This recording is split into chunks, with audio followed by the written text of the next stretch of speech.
الصبر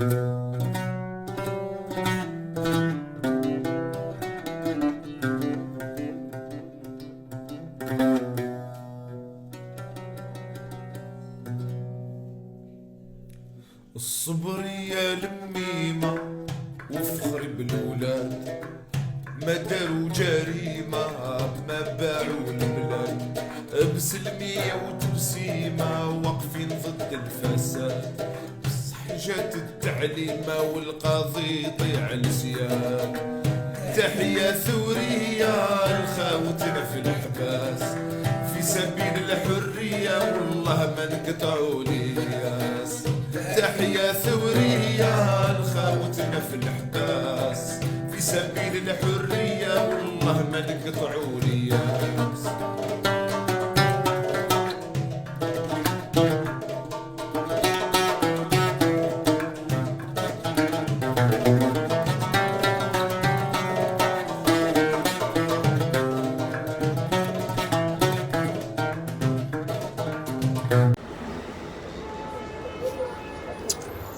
I'm Ray Bush and I'm at the Political Economy, Knowledge and Solidarity Liberation from Asia to Africa workshop held in Tunis.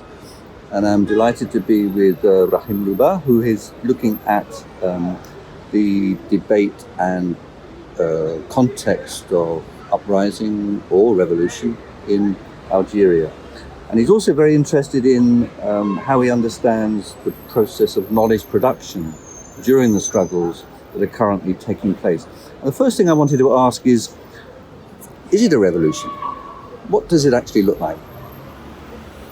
Right. I think it's a really interesting question, and there is a debate happening on what makes a revolution a revolution. When is it only an uprising? When is it only a social movement? And so on. But if we are to use the word revolution for what is happening in Algeria, then what I would personally mean by that is a revolution in people's thinking and people's relationship to power and to questions of legitimacy, questions of rule, questions of authority, and so on. So, because of the traditionally, or at least in traditional Marxist terms, a revolution will it's judged, if you like, by the material results of it, changing the relations and the relations of production and the structures of power. That is one way of looking at it, and I think I would call that a successful revolution in some ways, but I think there is also a mental or a psychological an ideational component to revolutions, and so that's that's the aspect, or those are the dimensions in regards to which I would say that what's happening in Algeria, for example, is a revolution. In looking at that, you, in your presentation to the workshop, had a very clear historical periodization. There was the colonial period, there was the 90s, the coup and the aftermath, and there was the February 22, 2019 process, which is still playing out. Why do you use these three conjunctures? Well, for multiple reasons. One of them being it's what the movement on the streets is making references to, and also there is the material conditions that those foundational moments in Algerian history represent. So, with the anti-colonial struggle and the sort of formal independence, one could see it as a process of recommoning what had been sort of extracted or by the colonial system, the dispossession, whatever the Algerian people were dispossessed of, i.e. the land, to a certain extent sovereignty, popular sovereignty, and so on. With the formal independence, one could see that as a process of putting that back into the commons. Irrespective of the form that it is taken, one could say it's bringing it into state control, not people's control. That's one argument that I could make. But nonetheless, one could see it as a recommening of the colonial dispossession. With the 1990s, the coup in 92, in January 11th, actually, the 28th anniversary is in a couple of days of that coup, and what it has the process that it has engendered, which I believe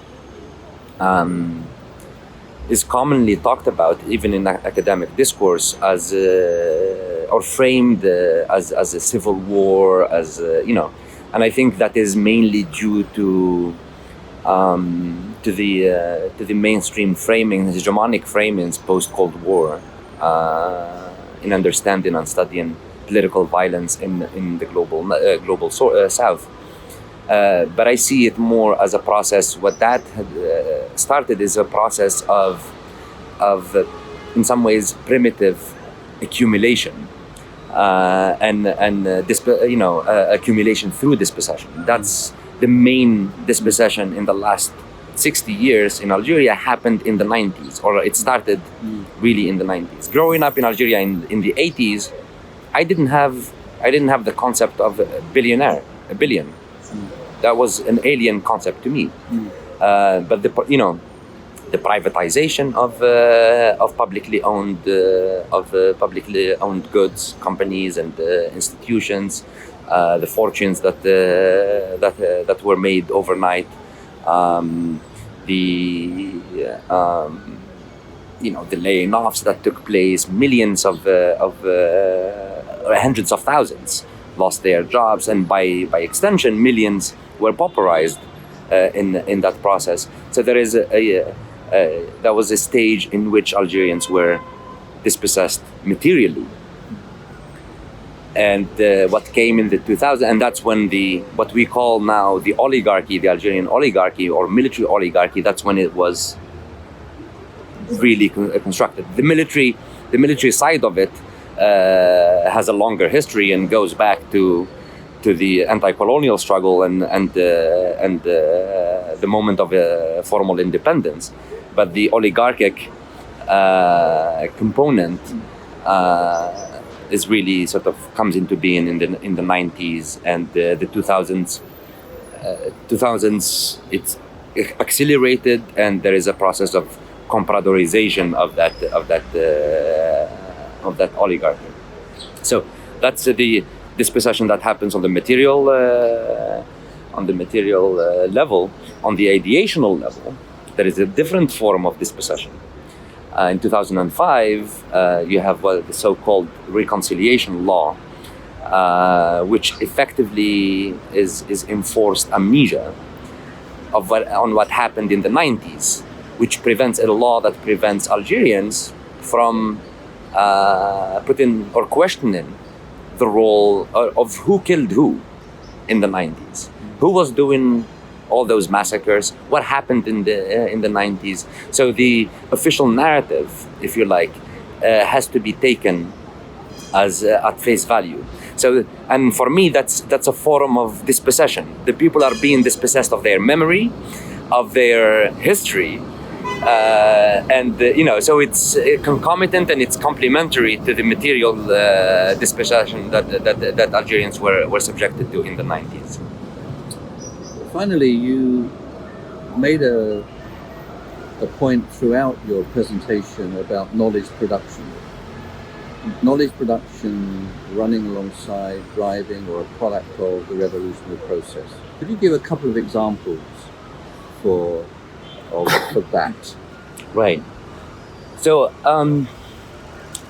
I think when you have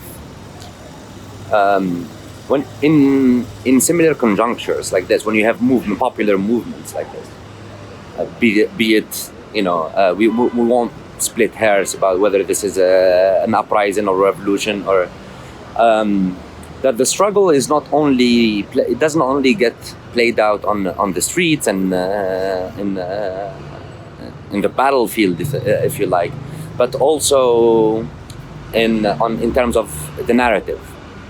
Who narrates what is happening? Who explains? Who interprets what's happening? Who represents it?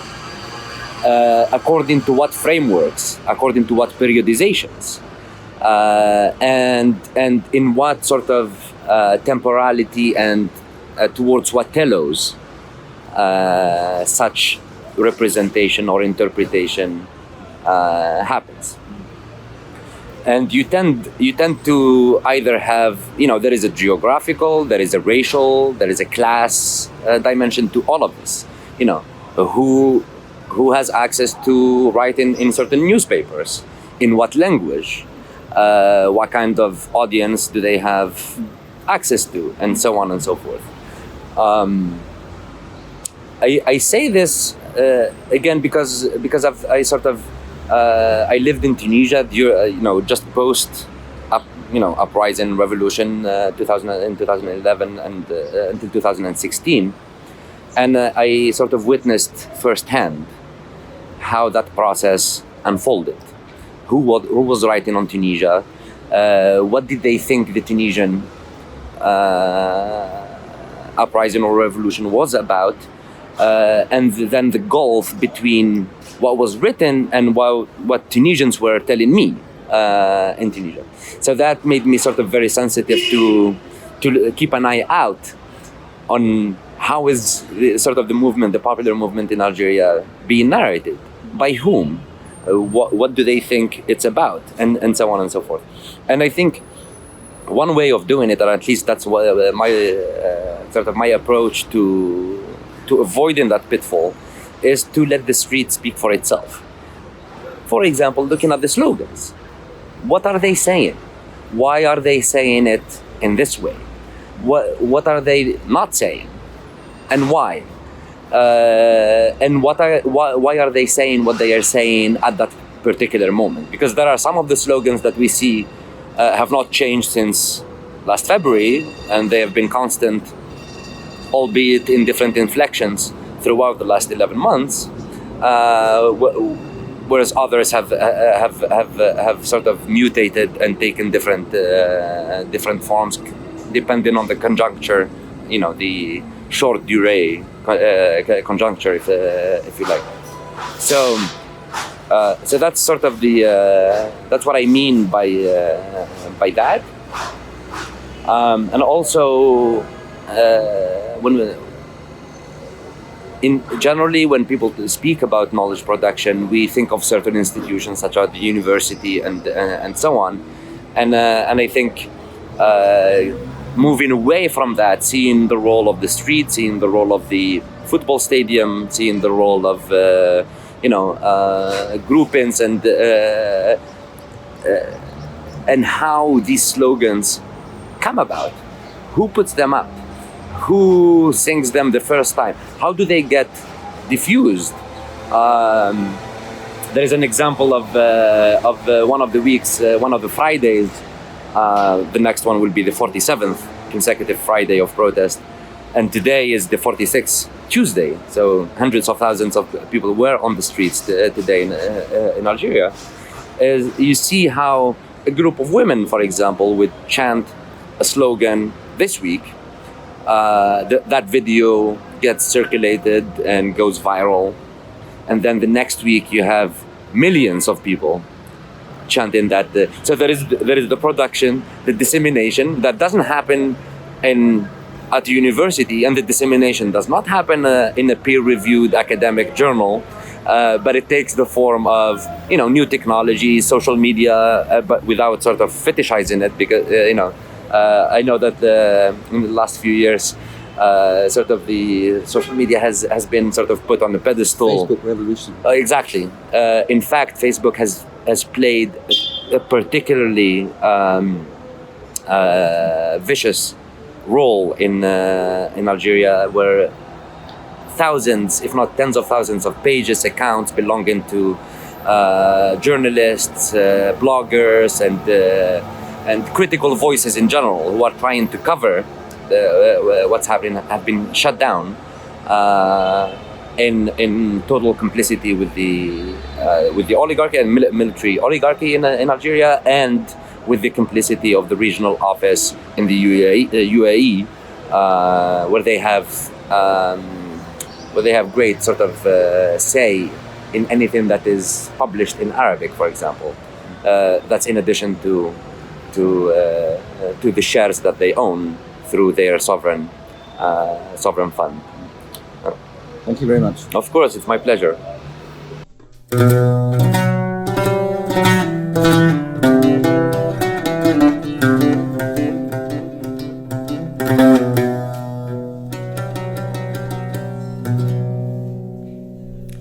الصبر يا لميمة وفخر بالولاد، ما داروا جريمة ما باعوا البلاد، بسلمية وتبسيمة واقفين ضد الفساد، بصح جات التعليمة والقاضي يطيع السياد. تحية ثورية لخاوتنا في الحباس، في سبيل الحرية والله ما نقطعوا الياس. تحية ثورية لخاوتنا في الحباس، في سبيل الحرية والله ما نقطعوا الياس.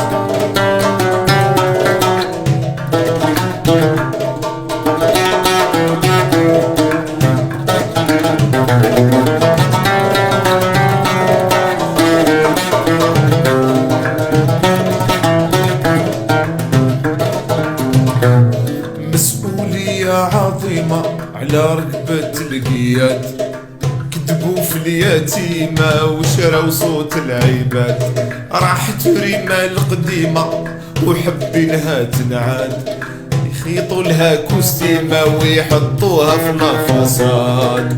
تحية ثورية لخاوتنا في الحباس، في سبيل الحرية والله ما نقطعوا الياس.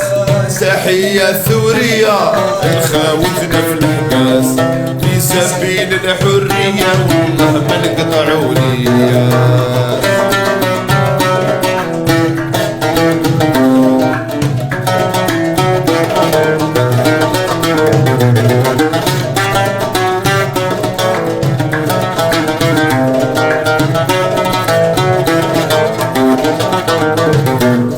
واش بقالك من قيمة يا الإعلام الرفاد، خبطونا بتعتيمة وركعتوا للجلاد، ودرناكم سينما فيك نيوز وفردسات، للتاريخ يبقوا ديما ويشوفوها الأحفاد.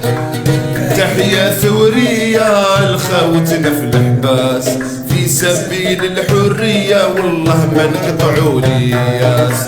تحية ثورية خاوتنا في الحباس، في سبيل الحرية والله ما نقطعوا الياس.